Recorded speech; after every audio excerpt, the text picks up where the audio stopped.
నహి కశ్చిత్ క్షణమపి జాతు తిష్టత్య కర్మకృత్. అంటే మనం ఒక్క క్షణం కూడా కర్మ చేయకుండా ఉండలేము. అందుకని కర్మయోగానికి చాలా ప్రాధాన్యత, మహత్వం ఉంది. మనం ఏ కర్మ చేసినా, మనం తిన్నా, మనం తాగినా, మనం ఆహారం వండినా, మనం శ్వాస పీల్చుకున్నా, మనం ఆఫీస్ లేదా ప్రాజెక్ట్ వర్క్ చేసినా, ఏ కర్మ చేసినా మనం భగవంతుని స్మరణలో, స్మృతిలో ఉండి చేస్తే ఆ కర్మ శ్రేష్ఠ కర్మ అవుతుంది, పుణ్యకర్మ అవుతుంది.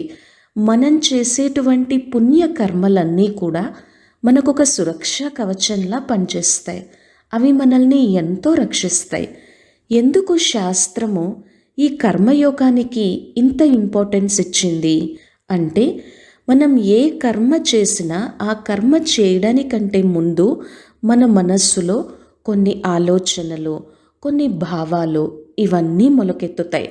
మనం చేసే ఆలోచన, మాట కూడా కర్మయే అవుతుంది. ఏదైనా ఆలోచనని, మాటని, భావోద్వేగాన్ని మనం పదే పదే మనస్సులో రిపీట్ చేయటం వలన అవి ఎక్కడో రికార్డ్ అవ్వవు. అవన్నీ మన మనస్సులో, మన చిత్తంలోనే, మన చిత్తము అనేటువంటి కెమెరాలోనే రికార్డ్ అవుతాయి. మరి మన మనస్సులోనే ఇవన్నీ రికార్డ్ అవుతున్నప్పుడు మనం ఎప్పుడూ కూడా మంచి రికార్డింగే చేసుకుందాము కదా. మనల్ని ఎవరైనా సరే బాగా మన మీద కోప్పడినప్పుడు, లేదా మన మనస్సుని గాయపరిచేటువంటి మాటలు మాట్లాడినా, అవమానపరిచేటువంటి మాటలు మాట్లాడినా, మనతో చాలా సన్నిహితంగా ఉంటూ వ్యాపారంలోనూ, కుటుంబ విషయాలలోనూ సన్నిహితంగా ఉంటూ మనల్ని సడన్గా మోసం చేసినా మనకి చాలా బాధ, దుఃఖం అనిపిస్తుంది. మన మనస్సులో, మన చిత్తంలో కంటిన్యూషన్గా అదే థాట్స్ వస్తూ ఉంటాయి. ఆ సందర్భము, ఆ సన్నివేశము, ఆ సంఘటన, ఆ పరిస్థితి కొన్ని సంవత్సరాలైనా కానీ అది అలాగే ఉంటుంది. ఎందుకని అది అలాగే ఉంటుంది? అది ఎక్కడ రికార్డ్ అవుతుంది? అది మన మనస్సులోనే, మన చిత్తము, మన సబ్కాన్షియస్ మైండ్, ఆత్మలోనే రికార్డ్ అవుతుంది. ఆ రికార్డింగ్ని మనం తొలగించుకోనంత వరకు, భగవంతుని యొక్క సత్యగీత జ్ఞానాన్ని దానిలో పోయినంత వరకు కూడా ఆ రికార్డింగ్ పదే పదే మనస్సులో రిపీట్ అవుతూ ఉంటుంది. ఆ వ్యక్తి సన్ముఖంగా వచ్చినప్పుడు తెలియకుండానే ఆవేశము, కోపము, భావోద్వేగము ఇవన్నీ కలుగుతూ ఉంటాయి. ఇవన్నీ ఎంతగా మనం రిపీట్ చేస్తూ ఉంటామో, ఎంతగా మనం మన మనస్సులో రీప్లే చేస్తూ ఉంటామో, అంతగా అవి పదిలంగా రికార్డ్ అవుతూ అవి మన అలవాట్లుగా, మన సంస్కారాలుగా మారి తరువాత అవి ముద్రలుగా పడతాయి.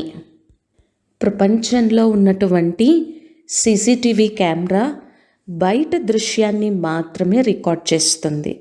అలాగే మన మొబైల్లో ఉన్నటువంటి కెమెరా మన రూపాన్ని మాత్రమే రికార్డ్ చేస్తుంది, కానీ మన ఉద్దేశాన్ని, మన భావాలను అది రికార్డ్ చేయలేదు.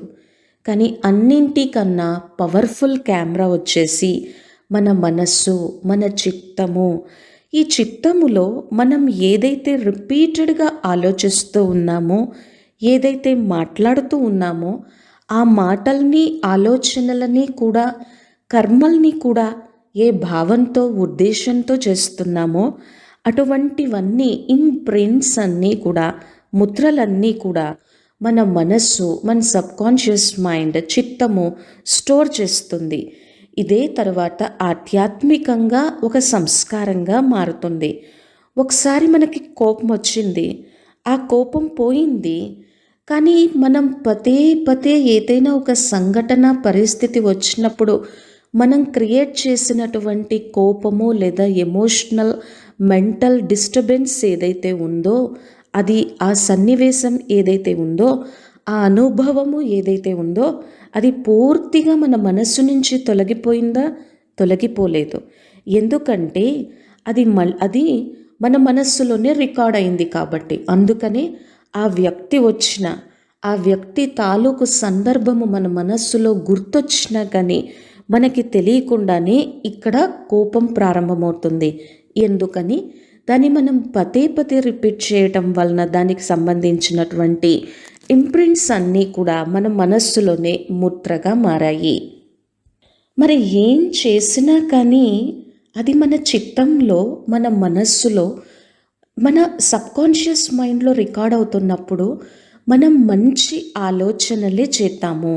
శుభమైనటువంటి, పవిత్రమైనటువంటి, మన మనస్సుని శక్తిశాలిగా చేసేటువంటి, భగవంతుని వైపు అడుగులు వేసి ఆయన యొక్క స్మృతిలో, స్మరణలో ఉండేటువంటి ఆలోచనలే చేద్దాము.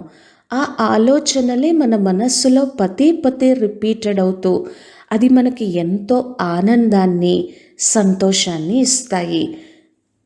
అంతేకాకుండా సైకాలజీ ప్రకారం కూడా మనం ఏదైతే ఆలోచనను పదే పదే రిపీట్ చేస్తూ ఉంటామో దానికి సంబంధించినటువంటి న్యూరల్ పాత్వేస్ అన్నీ కూడా మన బ్రెయిన్లో కూడా చాలా బలపడతాయి. తద్వారా ఆ విషయము, ఆ సంఘటన చాలా బలపడుతుంది.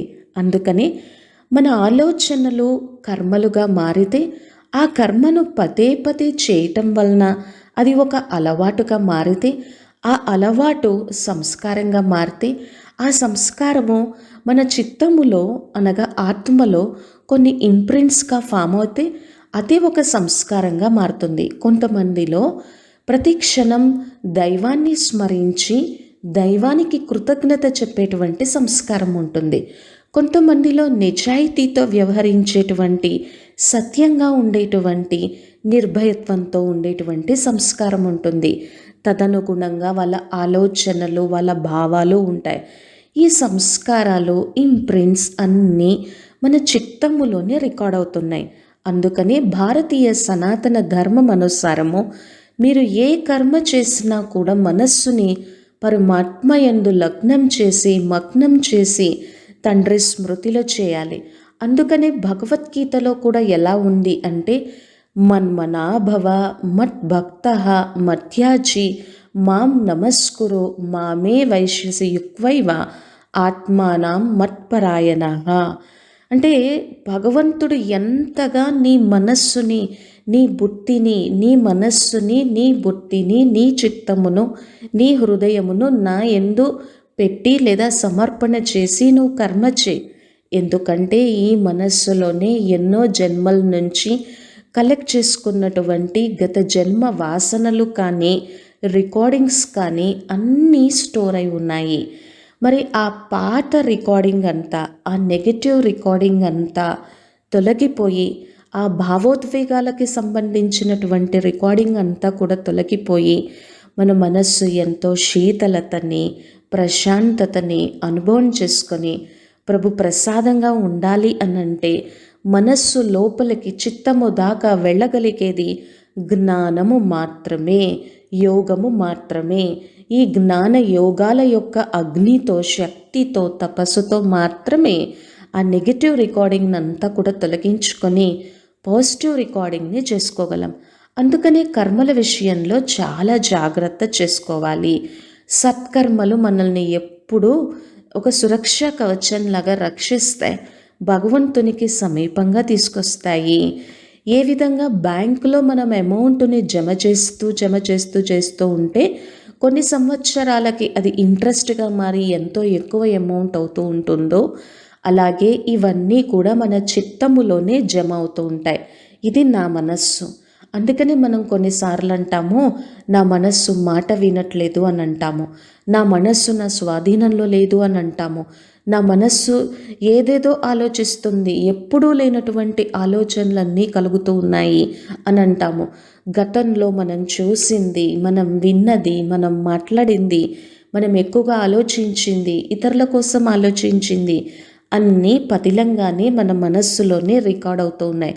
మరి వాటిని ఎలా తొలగించుకోవాలి?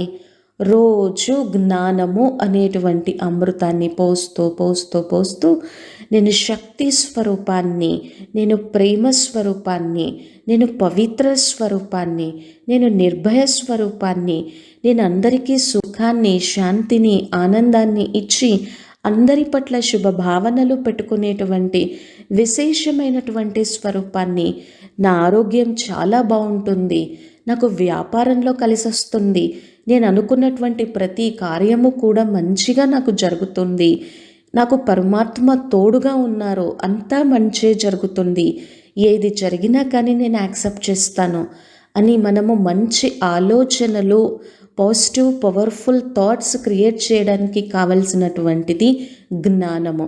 ఇది ఎంతగా మనం ప్రాక్టీస్ చేస్తూ చేస్తూ చేస్తూ చేస్తూ ఉంటామో ఈ రికార్డింగే జరుగుతూ మన చిత్తంలో, సబ్కాన్షియస్ మైండ్లో పూర్వం క్రియేట్ చేసినటువంటి రికార్డింగ్ అంతా కూడా తొలగిపోతుంది.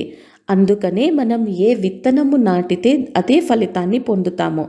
అది కొన్ని రోజుల వరకు కనిపించకపోవచ్చు, కానీ లోపల అది మొలకెత్తుతూ తర్వాత ఫలితాలను ఇస్తూ ఉంటుంది. అలాగే మనం ప్రేమ విత్తనాన్ని నాటితే మన జీవితం ప్రేమమయంగా మధురంగానే ఉంటుంది. మనం స్నేహపూర్వకంగా వ్యవహరిస్తే అదే మన జీవితంలో ప్రతిబింబిస్తుంది. కాబట్టి ఎప్పుడైనా ఏ కర్మ చేసినా కూడా భగవంతుడు చూస్తున్నారు, ప్రకృతి చూస్తుంది, భగవంతుని కెమెరాలో అన్నీ రికార్డ్ అవుతూ ఉన్నాయి, మన మనస్సు చిత్తము అనే కెమెరాలో కూడా అన్నీ రికార్డ్ అవుతున్నాయి అనేటువంటి భావన ఉంటే మనం ఎప్పుడూ కూడా ధర్మం అనుసారమే ప్రతి కర్మని చేస్తాము. మనం చేసేటువంటి ధర్మం అనుసారం చేసే ప్రతి కర్మ అది మన మనస్సు పైన, ఇతరులపైన కూడా ఎంతో ప్రభావాన్ని చూపుతుంది. అంటే ఇక్కడ మనము అర్థం చేసుకోవాల్సింది ఏంటి అని అంటే, భగవంతుడేదో మన తప్పుల్ని పట్టుకోవడానికి ఒక కెమెరా పట్టుకొని ఉన్నారని కాదు. భగవంతుడు ఎప్పుడూ కూడా దుఃఖహర్త, సుఖకర్త, సద్గతిదాత, ఎప్పుడూ సుఖాన్ని ఇచ్చి సద్బుద్ధిని ఇచ్చేటువంటి అతి ప్రియమైనటువంటి తండ్రి. మన ద్వారా ఎప్పుడూ కూడా వికర్మలు జరగకూడదు అని ఎప్పుడూ కూడా ఆ తండ్రికి ఉంటుంది. ఇక్కడ మనం అర్థం చేసుకోవాల్సింది, మనలోని ప్రతి ఆలోచన, మన ప్రతి మాట, మన ప్రతి కర్మ మన చిత్తంలో ముద్ర వేస్తుంది. కాబట్టి వాటిని మనం జాగ్రత్తగా రికార్డ్ చేసుకోవాలి అని ఆధ్యాత్మిక జ్ఞానము, సనాతన ధర్మము, శాస్త్రాలు గుర్తు చేస్తున్నాయి మనకి. ఆ ముద్రలే సంస్కారాలుగా మారి, ఆ సంస్కారమే స్వభావంగా మారి, ఇది నా స్వభావము, మూడఫ్ అవడం నా స్వభావము, కోపంలోకి రావడం నా స్వభావము, ధ్యానం చేయకుండా ఉండడం నా స్వభావము అని మన ద్వారా మాట్లాడిస్తూ ఉంది. ఆ స్వభావమే మన జీవితం యొక్క దశను, దిశను నిర్దేశిస్తుంది. మనకి తెలియకుండానే మన లోపల రికార్డింగ్ అయి ఉన్నటువంటి మన సంస్కారాలే మన ఆలోచనలుగా, మన భావాలుగా మారి తద్వారా కర్మ రూపాన్ని దాలుస్తూ ఉన్నాయి. కాబట్టి ప్రతి క్షణం మన జీవితాన్ని మనమే నిర్ణయించుకునేటువంటి భాగ్య విధాతలం.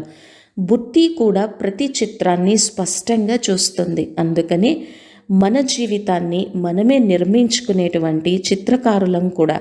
ఈరోజు మన మనస్సులో, మన చిత్తంలో ఏదైతే మనం రికార్డింగ్ చేస్తున్నామో తదనుగుణంగానే మన భవిష్యత్తు తయారవుతుంది.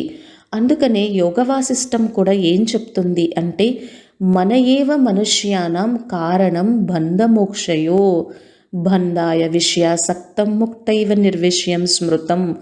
ప్రతి దానికి కూడా నీ మనస్సే కారణము. ఎందుకంటే ఈ మనస్సే ఒక స్టోర్ హౌస్గా ఆత్మలోనే ఇవన్నీ రికార్డ్ అవుతూ ఉన్నాయి. అందుకని మన మనస్సుకి ఎక్కువ ఆలోచిస్తూ తలనొప్పి కూడా వస్తూ ఉంటుంది.